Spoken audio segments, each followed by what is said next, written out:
जम्मू कश्मीर के पहलगाम में हुए चरमपंथी हमले के बाद भारत ने पाकिस्तान के साथ सिंधु जल संधि को रोक दिया है। यानी अब इस संधि के मुताबिक भारत पाकिस्तान के साथ कोई जानकारी साझा नहीं करेगा और न ही इससे जुड़ी किसी बैठक में हिस्सा लेगा। नई दिल्ली में प्रधानमंत्री नरेंद्र मोदी की अध्यक्षता में सुरक्षा मामलों की कैबिनेट कमेटी सीसीएस की बैठक में ये फैसला लिया गया। बुधवार को प्रधानमंत्री आवास पर हुई बैठक में केंद्रीय गृह मंत्री अमित शाह, विदेश मंत्री एस जयशंकर, रक्षा मंत्री राजनाथ सिंह और राष्ट्रीय सुरक्षा सलाहकार अजित डोभाल सहित कई शीर्ष अधिकारी मौजूद थे। कैबिनेट की बैठक के बाद विदेश सचिव विक्रम मिसरी ने बयान जारी किया। इस बयान में उन्होंने कहा कि भारत ने पाकिस्तान के साथ 1960 की सिंधु जल संधि को तुरंत प्रभाव से स्थगित करने का फैसला किया है। उन्होंने कहा कि यह फैसला तब तक लागू रहेगा जब तक पाकिस्तान विश्वसनीय ढंग से सीमा पार आतंकवाद को समर्थन देना बंद नहीं कर देता। इसके अलावा भारत ने अटारी इंटीग्रेटेड चेक पोस्ट को भी तुरंत प्रभाव से बंद करने का फैसला किया है। सरकार की ओर से कहा गया है कि जो लोग मान्य दस्तावेजों के आधार पर भारत आए हैं वो इस रूट से 1 मई 2025 से पहले वापस जा सकते हैं। विदेश सचिव विक्रम मिसरी ने कहा कि अब पाकिस्तानी नागरिक सार्क वीजा छूट स्कीम SVES के तहत जारी वीजा के आधार पर भारत की यात्रा नहीं कर पाएंगे। SVES के तहत पाकिस्तानी नागरिकों को पूर्व में जारी किए वीजा रद्द माने जाएंगे। SVES के तहत जो भी पाकिस्तानी नागरिक भारत में है उन्हें 48 घंटों में भारत छोड़ना होगा। नई दिल्ली में पाकिस्तानी उच्चायोग के आर्मी, नेवी और एयरफोर्स सलाहकारों को अवांछित पर्सोना नॉन ग्रेटा व्यक्ति करार दिया गया है। उन्हें भारत छोड़ने के लिए 1 सप्ताह का समय दिया गया है। भारत इस्लामाबाद स्थित अपने उच्चायोग के आर्मी, नेवी और एयरफोर्स सलाहकारों को भी वापस बुला रहा है। दोनों उच्चायोग में ये पद खत्म माने जाएंगे। दोनों उच्चायोगों से इन सैन्य सलाहकारों के 5 सपोर्ट स्टाफ को भी वापस बुला लिया जाएगा। उच्चायोगों में कर्मचारियों की संख्या 55 से धीरे धीरे घटाकर 30 कर दी जाएगी। ये फैसला 1 मई 2025 से लागू हो जाएगा। दोस्तों, आइए हम आपको बताते हैं सिंधु नदी पे हुए भारत पाक समझौते के बारे में विस्तार से। तो दोस्तों, बहुत सालों से हिमालय की गोद से जन्म लेने वाली बहादुर बहनें सतलज, रावी और ब्यास और उनकी सबसे बड़ी बहन सिंधु अपनी अनंत धारा में जीवन का संदेश बिखेरते रहे। उनकी बाहों में बसी हर बूंद ने समृद्धि के अनगिनत खेत सींचे, हर लहलहाता तिनका चावल का दाना दिया। लेकिन 1947 की गर्म हवा में बंट गए घर, बंट गए नदी बांध और बंट गए वे सपने भी जो नदियां लेकर आई थीं।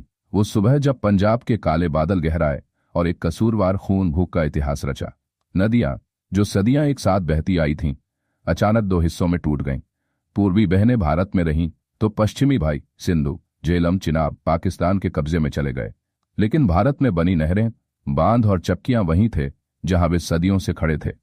किसान जिनकी रोटी पानी नदी के जल पर टिकी थी, हुए बेसहारा। एक तरफ मटियाला सूरज जिसने लहलहाते खेतों को सूखते देखा, तो दूसरी तरफ पानी की बूंदें गवाह बनी टूटे हुए विश्वास की। 1950 के दशक की ठंडी सर्दियों में दोनों पड़ोसी ताकतें खामोशी से तैयार हो रही थीं। एक ओर भारत जो पूर्वी नदियों के सहारे सिंचाई के नए रास्ते बना रहा था, दूसरी ओर पाकिस्तान जो पश्चिमी नदियों के बहाव पर आंख गड़ा रहा था। इंडस बेसिन में हर बूंद पर हो रहा था दावा, और हर दावा साथ ला रहा था तल्ख बहस। कभी तालिबानी हवाओं में गोलियां चलती भाषणों में बदल गईं, कभी जुमलों की गर्मी से जमी हुई मिट्टी भी पिघल जाती थी।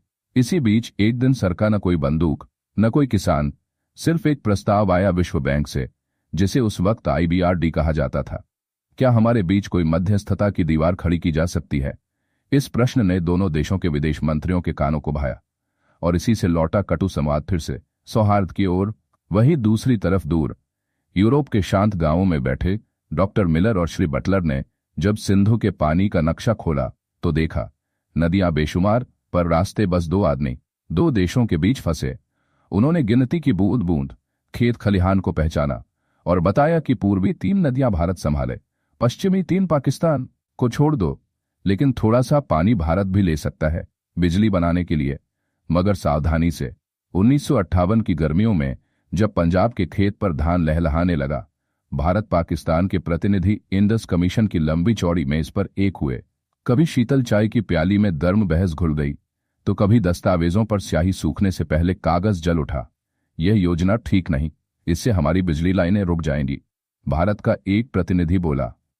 वही उसके पाकिस्तानी समकक्ष ने जवाब दिया, और हमारी रोटियां सूख जाएंगी। लेकिन करीब 3 साल तक चली इन बैठकों में जब थकान ने दोनों पक्षों को अर्धरात्रि के सन्नाटे में लाया, तब मानो चांदनी ने दोनों पर एक सी करुणा बरसाई। कहीं कोई जंग का बिगुल नहीं, सिर्फ कागज पर लिखा समझौता नाम का संगीत बज रहा था। 19 सितंबर 1960 की वो सुबह इतिहास में दर्ज हो गई। दिल्ली के राष्ट्रपति भवन में भारत के प्रधान प्रतिनिधि और पाकिस्तान के विदेश सचिव ने एक साथ कलम उठाई। इंडस वाटर्स ट्रीटी, 3 बहनों को भारत की मिल्कियत, 3 बहनों को पाकिस्तान की, पर एक समझौता जो बताता था कि पानी बांटने से रिश्ते नहीं टूटते। जैसे ही समझौते की हवा दोनों देश पार फैल गई, सिंचित खेतों में सरसों ने सोना तोड़ा, धान ने चांदी बिखेरी। पाकिस्तान में भी नए नहरों की एक लड़ी बन गई, जहां किसान अपने बीजों को अगले मौसम की आस में बोने लगे। और इंडस कमीशन हर साल जुड़ते रहे, बताते रहे नदी का जल कैसा बह रहा, कोई मनमानी तो नहीं, कोई बंदिश उलट नहीं रही। लेकिन चुनौतियां फिर आई। समय ने थोड़ी शरारत की। ग्लोबल वार्मिंग ने हिमनदों को पिघलाया, मानसून के रंग बदले, बरसात का मेहराब कमजोर पड़ा। भारत ने चिनाब पर नई पनबिजली बांधी, पाकिस्तान ने चांदनी रातों में आपत्ति जताई। पर ऊंचे ऊंचे भवनों में बैठी इंडस कमीशन की मीटिंग में फिर वही पुराना राग हुआ। शब्दों में तकरार, फिर समझ से जोड़ जोड़कर कटु संवाद को सहारा देना। भविष्य का रास्ता। आज जब ग्लोबल वार्मिंग की तेज आंच से देश प्रदेश जल संकट की आग में जल रहे हैं, तब सिंधु समझौते का वो प्रेरक संदेश गूंजता है। विवाद की नदी में छलांग लगाने से पहले समझौते की नाव तैयार करो। नए तकनीकी युग में ड्रोन से मापा बहाव, सैटेलाइट से नापा हिमखंड और IWRN जैसी योजनाएं प्रस्तावित हैं, जिससे इस समझौते को और मजबूत बनाकर आने वाली पीढ़ियों के लिए भी पानी की कहानी सुनाई जा सके। लेकिन अफसोस, ये समझौता बहुत लंबे समय तक नहीं टिक सका, क्योंकि हमारे पड़ोसी को भाईचारा अच्छा ही नहीं लगता। खैर, कोई बात नहीं, आइए हम अपनी कहानी आगे बढ़ाते हैं। दरअसल सिंधु नदी को पाकिस्तान की लाइफलाइन माना जाता है। करीब 21 करोड़ से ज्यादा की आबादी पानी की जरूरतों को पूरा करने के लिए सिंधु और उसकी 4 सहायक नदियों पर निर्भर रहती है।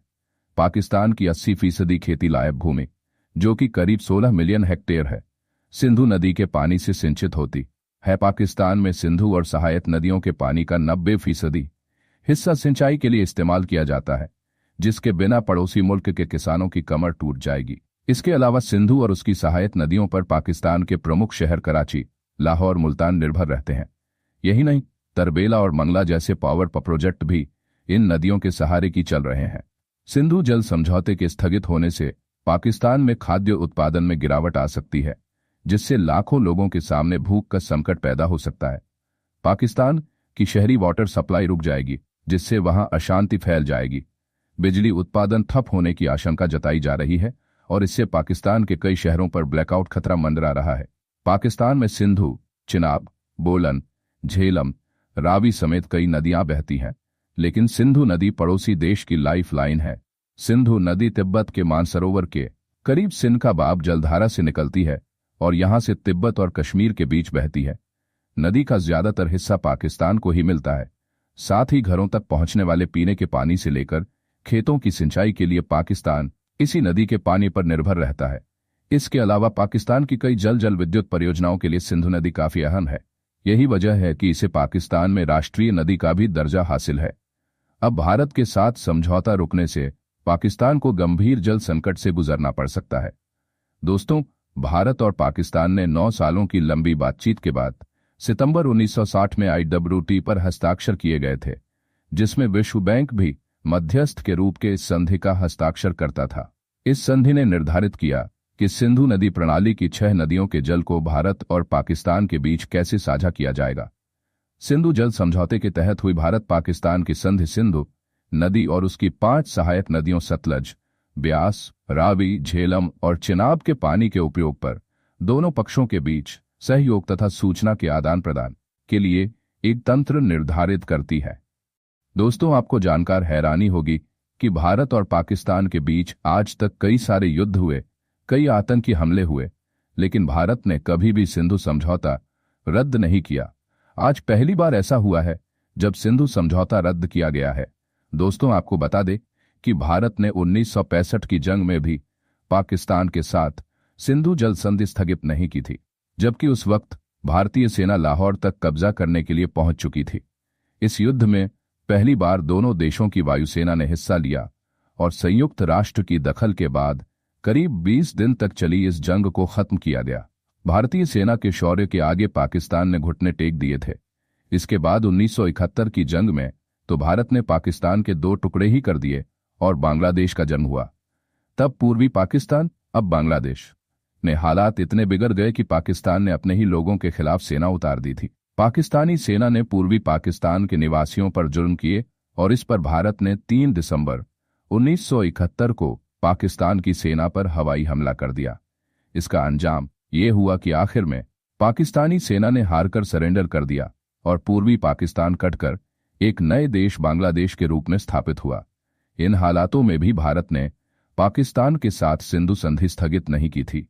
इसके बाद दौर आया 1999 के कारगिल युद्ध का, जब पाकिस्तान ने जम्मू कश्मीर पर कब्जे की अपनी नापाक कोशिश को फिर से अंजाम दिया। लेकिन भारत ने ऑपरेशन विजय चलाकर पाकिस्तानी सेना और घुसपैठियों को अपनी जमीन से खदेड़ दिया। इसके बाद पुलवामा और उरी अटैक के बाद भी भारत ने अपना धैर्य बनाए रखा और पाकिस्तान के साथ चली आ रही इस जल संधि को स्थगित नहीं किया था। हालांकि भारत ने दूसरे तरीके से पाकिस्तान को हर बार तीखा जवाब जरूर दिया है। दोस्तों, सिंधु जल समझौता तत्कालीन भारतीय प्रधानमंत्री पंडित जवाहरलाल नेहरू और पाकिस्तानी सेना के जनरल अयूब खान के बीच कराची में 19 सितंबर 1960 में हुआ था। सिंधु जल संधि में 3 पश्चिमी नदियों सिंधु, चिनाब और झेलम को अप्रतिबंधित जल उपयोग के लिए पाकिस्तान को दिया गया है। भारत की ओर से कुछ गैर उपभोग्य कृषि एवं घरेलू उपयोगों को छोड़कर अन्य 3 पूर्वी नदियों रावी, ब्यास एवं सतलज को अप्रतिबंधित जल उपयोग के लिए भारत को आवंटित किया गया था। इसका मतलब है कि सिंधु जल समझौते में पानी का 80% हिस्सा पाकिस्तान में चला गया, जबकि बाकी 20% जल भारत के उपयोग के लिए छोड़ा गया। सिंधु जल समझौते के तहत भारत पाकिस्तान के स्थायी आयुक्तों के साथ एक स्थायी सिंधु आयोग भी बनाया था। सिंधु जल संधि के अनुसार आयोग की ओर से कम एक बार नियमित तौर पर भारत और पाकिस्तान के बीच बैठक का भी प्रावधान है। झेलम, चिनाब और सिंधु के पानी पर पाकिस्तान का अधिकार है। सिंधु जल समझौता के अनुलग्नक सी में भारत को कुछ कृषि उपयोग की अनुमति है, जबकि अनुलग्नक डी से रन ऑफ द रिवर की श्रेणी में आने वाली जल विद्युत परियोजनाओं का निर्माण करने की अनुमति देता है, जिसका अर्थ है कि इस संधि के तहत पानी के भंडारण या पानी को रोकने की अनुमति नहीं है। दोस्तों, अब गौर करने वाली बात यह है कि इस समझौते के रद्द होने के बाद पाकिस्तान क्या करेगा। दरअसल भारत सरकार के एक्शन से पाकिस्तान बौखलाया हुआ है और इस फैसले को गैरकानूनी बता रहा है। पाकिस्तान अब इस फैसले के खिलाफ वर्ल्ड बैंक का दरवाजा खटखटा सकता है, क्योंकि उसी की मध्यस्थता से दोनों देशों के बीच सिंधु जल समझौता हुआ था। हालांकि भारत के पास दलील है कि समझौते को स्थायी तौर पर रद्द नहीं किया गया है, लेकिन आतंक के खिलाफ एक्शन न लेने की वजह से फिलहाल के लिए संधि रोक दी गई है। पाकिस्तान की सरकार भी भारत के इस कदम से सन्नाटे में आ गई है, क्योंकि उसे अंदाजा नहीं था कि भारत इतना बड़ा कदम उठा सकता है। पाकिस्तान के अडंगे की वजह से ही पाकल दुल, रतले और किरू जैसे भारत के बड़े हाइड्रोलिक प्रोजेक्ट अधर में थे। ऐसे में अब समझौता रुकने की वजह से भारत बिना किसी सलाह मशविरा के परियोजनाओं के काम में तेजी ला सकता है। तो दोस्तों, इस बारे में आपका क्या कहना है?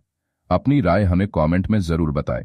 क्या पाकिस्तान जैसे देश के साथ ऐसा ही होना चाहिए, या फिर सत्ता की लड़ाई में दोनों देशों की आम जनता को घसीटना ठीक नहीं है?